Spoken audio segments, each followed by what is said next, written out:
We have some new leaked document from Oxfam, the big charity organization that's been infiltrated by the far left Marxists all those years ago. And they tell us that it's a force for good. If you give them the money, your money to these charities like Oxfam, then they're going to help the vulnerable. In reality, with the salaries of their executives and all the bosses they get paid more than prime ministers these days, and the money that gets wasted and all the corruption and scandals, is it still a force for good, an organization like Oxfam? So let's talk about what's going on here in this video, because Oxfam decided to publish this new document, a new guideline for language. Basically, they said we are proud of our commitment of using language that includes everybody and respects the ways people want to be referred to. This charity is for you, me, him, her, they, them, she, blah, blah, blah, blah. Now we have the document, and I'm going to go through a few pages. I'm going to give you a warning and a heads up.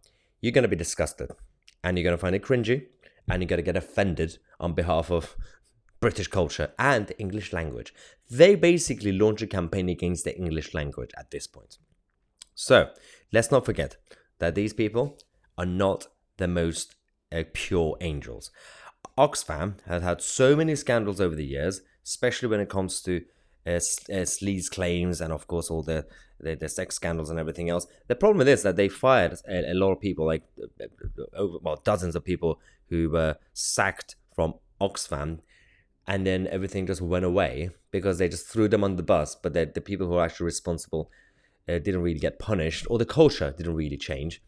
The same Oxfam that's been completely corrupt and do these things and actual harassment and taking advantage of people are now claiming to be on the side of the vulnerable and the marginalized groups. They really care. They're very compassionate. Let's see this. They got a 92-page inclusivity guide calls the English language of a colonizing nation. So they're basically banning certain words like mothers. Mothers are cancelled, women are cancelled, youth is cancelled, headquarters cancelled, everything's cancelled.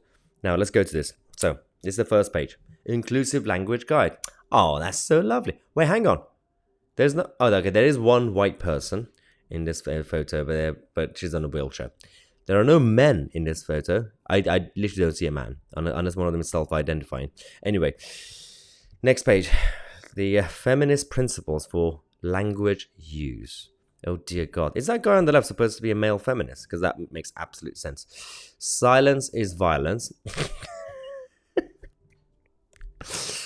Oh, every time. Okay, let's take it seriously. Come on.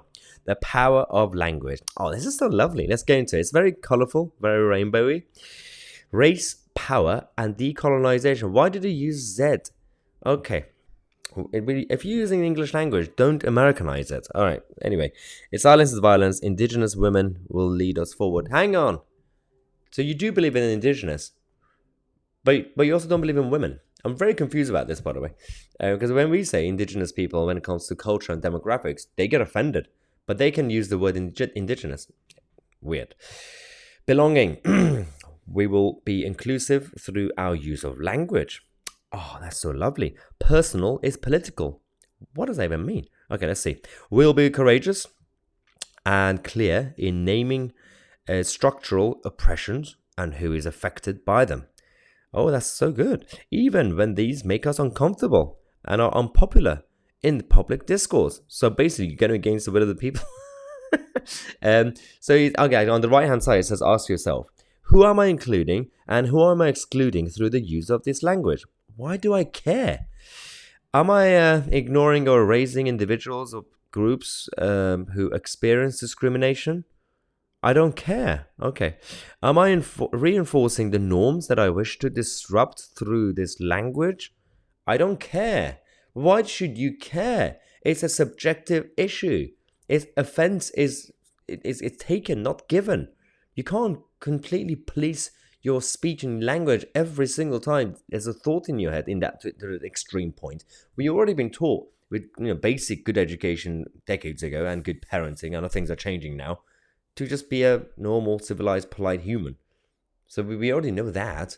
Why do you have to police our thoughts even further? Diversity. What is that photo? Painting? Oh my God. All right, so This is very, very diverse, guys. We will be specific in our language, they say.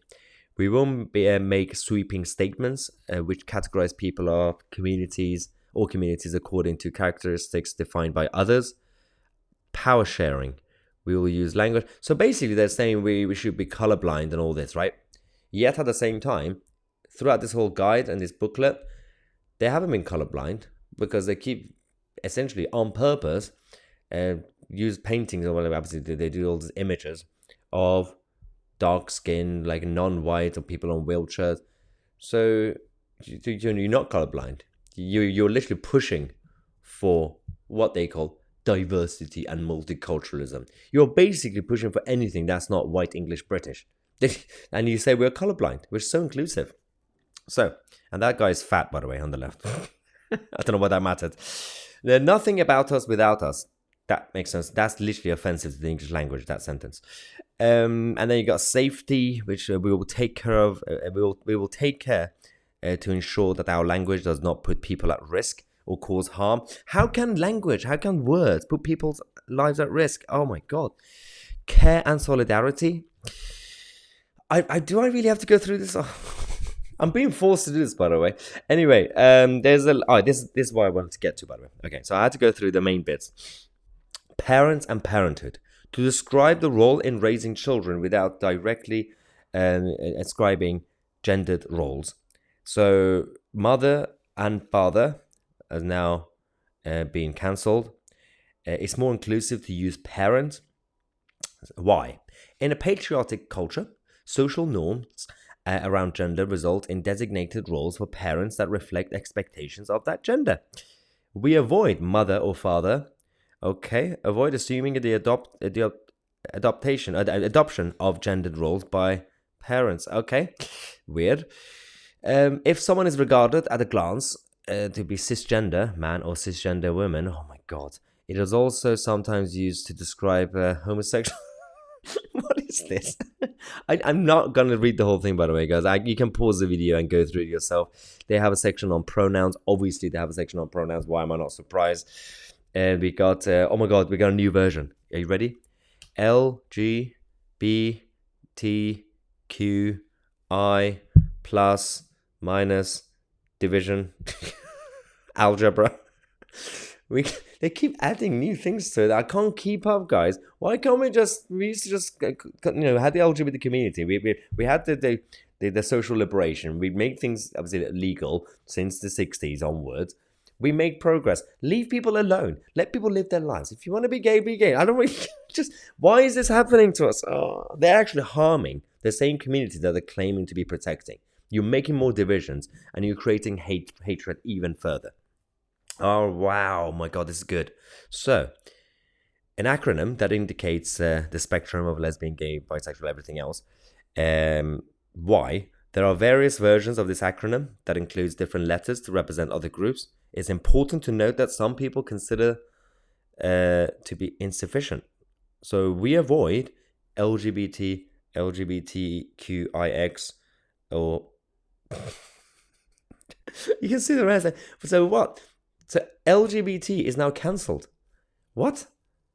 That's a new update. So mothers cancelled, women cancelled, fathers cancelled, white cancelled. LGBT itself is now cancelled. I don't want to live in this world anymore, by the way. All right. Global majority, global minority. What does that mean?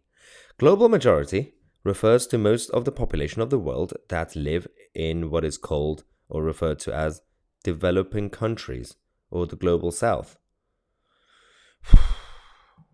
Okay. Global minority refers to the smaller population of the world that lives in a wealthier nations, often described as the West or the global North. Why? The term global majority and global minority shift our understanding of the global power and culture away from the idea that everything centers on or is led by wealthier and white majority nations. So we avoid the West. The West is now cancelled, ladies and gentlemen. Oh my God. Oh, do I have to keep going? I'm not. I'm gonna take a break. I think we've done enough. I think you can just pause the video and go through the rest. It's just so bad. Absolutely bad. Also hilarious, but it's bad. Oxfam, are you kidding me? The most corrupt organization that we have in the charity sector. Let's take a break. Feel free to go get a cup of tea. I'm going to come back in half an hour and talk about the BBC. That's more comfortable. Let's talk about the BBC corruption. I'm Mahyar, Tousi, and we are the media.